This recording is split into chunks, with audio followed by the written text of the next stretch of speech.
I'm pleased to say I'm joined now by singer and reality star Kerry Katona. Kerry, thank you so much. Hi, thank you so much for joining me. How wonderful. Wow, so what an introduction. Well, I mean, you've done so much. I mean, when you hear all that, you must think, crikey, I've been through a lot. Does that what go through your mind? I actually think that would make a really great Netflix series. It'll be better than Harry and Meghan, I can tell you that now. So let's talk about you then, because I remember when I first sort of came across you, Atomic Kitten, those are the days. You were a fabulous band. You were together for a little bit, but then you guys separated. What happened with that band? Well, I was actually only in the band for a minute. I only did like one album with them, fell pregnant with my first child, Molly. I left and the band continued very successfully. I wasn't bitter at all, and they did really well. And then I think they ended in 2004 when I was actually in the jungle. And then we did a TV show called The Big Reunion. We all got back together, and as girls and women do, we had a falling out. And I think the two girls are still gigging now, Natasha and Liz, and they're doing really well. Yeah, I remember that. I also remember that when you were married to Brian McFadden, I remember thinking, oh, God, she's so lucky. What a wonderful life. What was that like? he was in Westlife. You were like the couple. Yeah, it was, you know what? I think from being a kid, from going from foster home, to then walking down this aisle to a member who was in a boy band and having all these celebrities around me, it was like a fairy tale wedding. It really, really was. And, you know, the best thing about that marriage was I got Molly and Lily from it. And it was, you know, I've had many a marriage since, to be honest with you. I can't keep up myself. Got Google it half at time. But yeah, it was quite quiet actually, because the madness of mine and Brian's marriage started more or less when we divorced, when we separated. I actually left Atomic Kitten to become a stay-at-home mum. Right. I just wanted to be a mum and a wife. I didn't want to be rich and famous. That was my dream. That was my goal. And that's what I became. And then I ended up doing the jungle because I got a bit bored. And it just went crazy from there. Did your passion to sort of wanted to be a mum, did that come from your own upbringing? Massively, yeah. I've always just wanted to be a mum and a wife. But saying that, though, I wouldn't be able... I'm too driven. I wouldn't be able to be a stay-at-home mum now. I love my kids. I'm at home. I've got all 5 children in the house as we speak. They're hiding somewhere. I am a grafter. I'm a worker. I'm driven. I'm ambitious. I'm determined. I'm resilient. I do love to work. But my kids, and that's the reason why I do it, is for my kids. But definitely the reason why I wanted to be a good mum was probably because of my own childhood. I mean, I love my mum to bits, but it wasn't the greatest of childhoods. What was your childhood like? Tell me a bit more about that. Well, my mum, I mean, I get on great with my mum. I love my mum to bits. But my mum was a self-harmer. I had a lot of mental health issues and drug issues. I ended up in foster home. My mum was with abusive men, which I kind of, like learnt behaviour really kind of took into my adult years as well, really. I guess when I met Brian was like a knight in shining armour that took me away from England. But then when he left me, it all just came tumbling down. And, you know, I had a proper breakdown and ended up marrying, you know, my mum's drug dealer. I just had, as one does, I just had a proper breakdown. I wasn't coping very well, especially back then in the day when the News of the World was around. You know, the intrusion of the press was just, it was mind-blowing. I was suicidal. I couldn't handle it. So I turned to, you know, cocaine, which became my best friend at the time. It's the only thing I really had that was keeping me going. You know, Brian had left me. He was in Australia. I was by myself. I had these 2 children and there's press outside my house. It was crazy. It was a crazy, crazy time. And I can't believe I got through it, to be honest with you. Because I can remember that time, because you could tell that when you married your second husband, that's Mark Croft, wasn't it? That was it, yes. Yeah. That didn't look like it was a very good relationship. Just as an observer, I was watching going, oh, that doesn't look good. You know what it was with Mark? I mean, I will not deny everything that I've married, I've loved along the way. And I've never been in many relationships. I've ended up marrying, and bear in mind, I was only 18 when I met Brian. We were together for 7 years. And when Brian left me with Mark, I thought, oh my God, my kids are from a broken home now.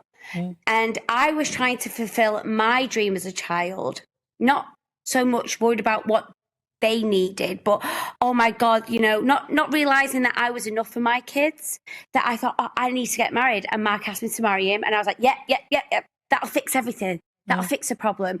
I'll get married. I'll have some more kids and, try and fix what's been broken. And that's a pattern that I continued to do. And then I did it with my third husband as well. I had another amazing child as well.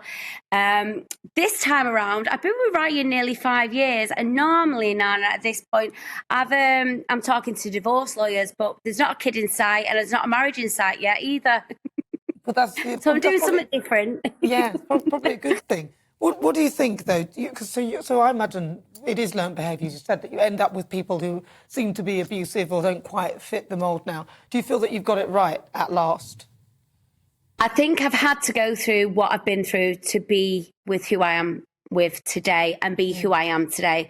People say, do you have any regrets? Got no regrets. Don't regret the drugs. I don't regret the bankruptcies. I don't regret the husbands.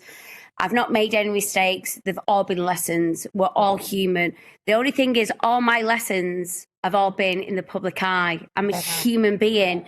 I was a product of an affair. I was in 4 sets of foster parents and refuges. The statistics of me doing well for myself are pretty grim. The fact that I've achieved what I have achieved is pretty phenomenal, to be honest with you. I'm really proud of myself. I've been bankrupt twice. I've come from nothing. I've gone back to being a millionaire again. Not that matters anything. The money in your bank, the size of your house, the cars you drive. The one thing I've realised is your riches are in your memories you create with your family.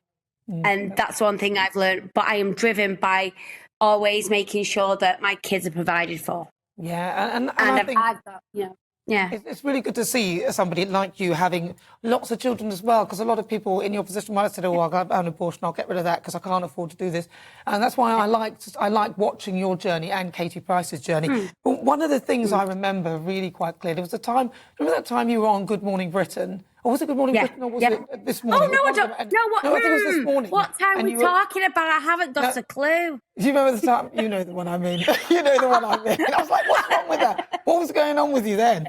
What was happening? I was on bipolar medication. Now, I'll be honest, I have shoved enough cocaine up my nose. I've drank till cows come home. I've no reason to lie. I was on bipolar medication, and at the time when I was at the Priory, it was trial and error to find there's no media with me. I'm all or nothing. So at the time, it was to find the right medication, and the side effects of the medication that I was taking was slur speech. And I took my medication so late at night that it still affected my speech the next day. And that is all it was. But at the time, mental health was never looked into. It was just, I got diagnosed with bipolar in 2005. My first antidepressant I was given to me was when I was 17. Everyone just automatically assumed, oh, Mary Kerry, she's drunk, she's on coke, she's on this, she's that. I've got no reason to lie. I'm the most open and honest person you'll ever meet in your life. And it was pure bipolar medication. Unfortunately, back then, nobody really looked into mental health. Nobody actually understood it, or no one even knew I had bipolar. So when they said to me, your speech is slow, what's the matter? I said, well, it's a side effect from my medication. I've got something called bipolar. Not once did anybody say to me, oh, okay, what's bipolar, Kerry, and what's the medication you're taking? Because we don't understand what this mental health is, so explain it to us. Because if I went on there in a wheelchair with degree burns on my face and my arm broken or my speech was slurred, you could visually see that there was something wrong with me. So you'd be like, oh, God love her, bless her. But because this is a mental health issue, you can't understand what's going on, and you automatically are going to judge me. And that's exactly what happened to me. Because when I watched it, I think a lot of people thought, oh, she's drunk, or there's something, she's on something, or there's some... But actually, you were on... I was on something. I was on bipolar medication. That's supposed to help you. Yeah. So, Kerry, and then there was another thing I wanted to ask you as well, because I know you're now with a fitness guy, so you're probably doing loads of fitness and stuff. But didn't you go through a series of surgeries like No. that. Did you have that? Did you have? You didn't. Oh, listen, I'm like a flat pat from IKEA. Me, I've been sliced and diced that many times. I come with a card. I come with instructions how to put me together in the mornings. I do.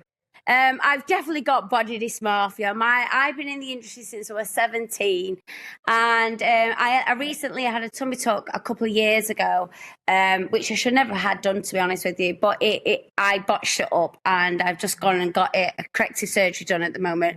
But despite the fact my other half being as fit as he is and being a PT, he's also my business partner. So we live together, we sleep together, we eat together. If he tells me how to do a squat, I will punch him. It's always the way. I used to go up with something like that one, and I'd say that, and he'd go, "Don't tell me what to do." I'd be like, fair enough, fair enough. I mean, don't get me wrong, I love exercise, and exercise is what actually saved my life. Yeah. And helped maintain my bipolar. And I quit smoking 3 years ago, which I'm really proud of. But there's one thing that comes along with quitting smoking. You put a shed load of weight on. And let's be honest, house prices are rising, gas and electric's rising.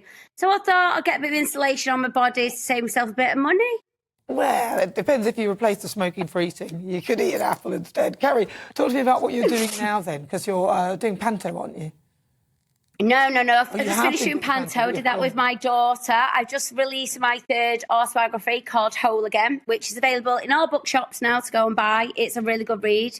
It's very much regards to my third husband, which is about domestic violence, which was very, very difficult to read, to actually write. And if that book can help one person, then it was worth writing.